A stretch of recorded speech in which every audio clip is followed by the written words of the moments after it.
No more time in today, the sun is fading away, and I'm left feeling cray-cray. I need to make a change, it's time to rearrange. Welcome back to the Art of Stress-Free Productivity. Today we're going to talk about the planning step. So we've got 4 steps in this system: collect, process, plan, and do. Today we're going to talk about plan. So before we jump in, a quick concept. So how would you fill the cylinder to maximize the number of rocks and pebbles in the cylinder? So one strategy would be to put all the pebbles in first, and then we're going to find that we're only going to be able to get in 2 of the big rocks. The other strategy is to put the big rocks in first, then fill in around the rocks with all the pebbles.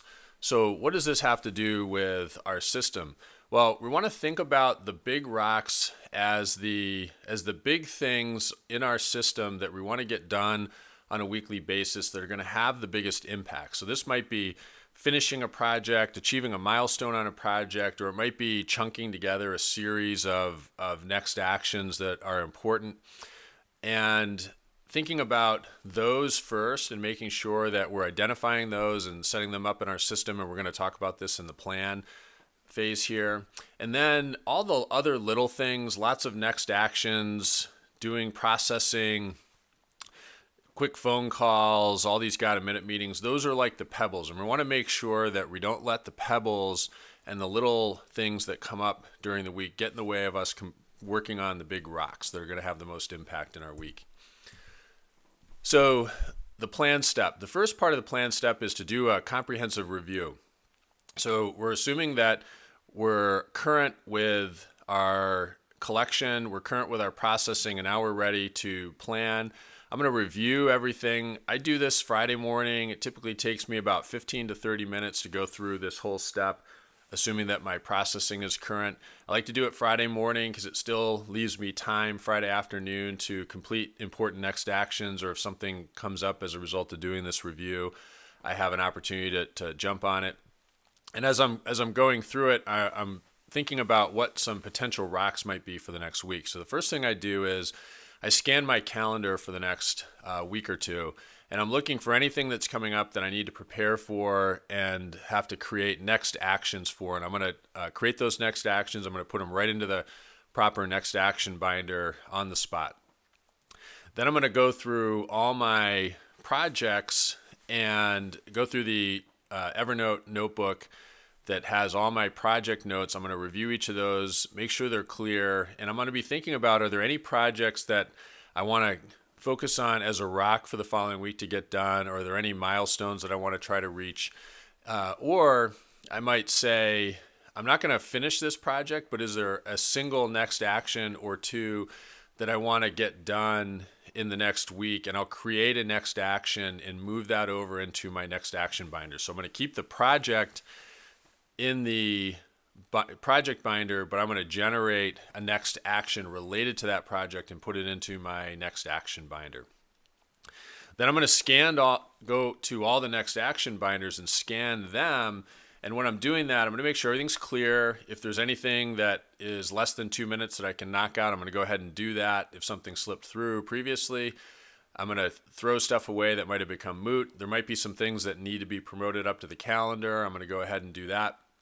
I'm going to go through all the folders that I've set up in Outlook that are basically the next action binders that are in my Outlook part of the system. Oftentimes, I'm going to be cleaning out a lot of old travel documents if I had completed a trip the previous week. And I'm also going to find that a lot of the waiting for I'll be able to clean up because people have gotten back to me, things that I delegated have been taken care of, or it's going to trigger me to send out a quick reminder on something that I've delegated that I want to check in on. So this is what the dashboard looks like.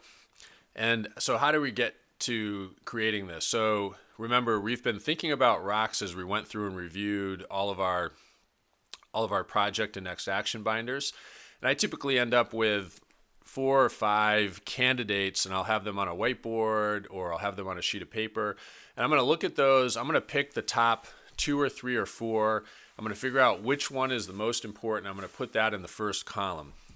And I call this an RPM dashboard because I'm going to note what the rock is. I'm going to describe clearly what the result is, what's done for the week, what's the result, as clearly as I possibly can. Then I'm going to also identify what's the purpose of this. Why is this so important? This really helps me stay motivated and remember why I chose this, especially if it's my number one rock for the week. And then I'm going to list the specific next actions that are required to achieve the result. I also, on a daily basis, I'm going to pick a most important task for the next day. So on Friday, I'm going to pick one for Monday.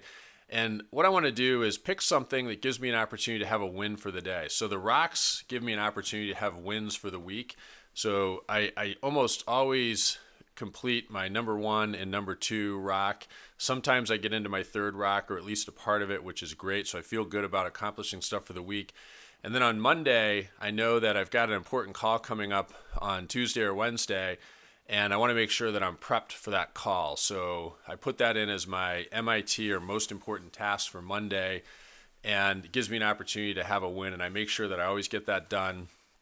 And then when I'm preparing for Tuesday, I'll take a couple of minutes at the end of the day when I'm processing, and I'll identify a most important task for Tuesday. In this case, I have a ongoing project where I'm publishing an article every week, and I have a standing most important task for Tuesday. So that is how I create my dashboard for the week.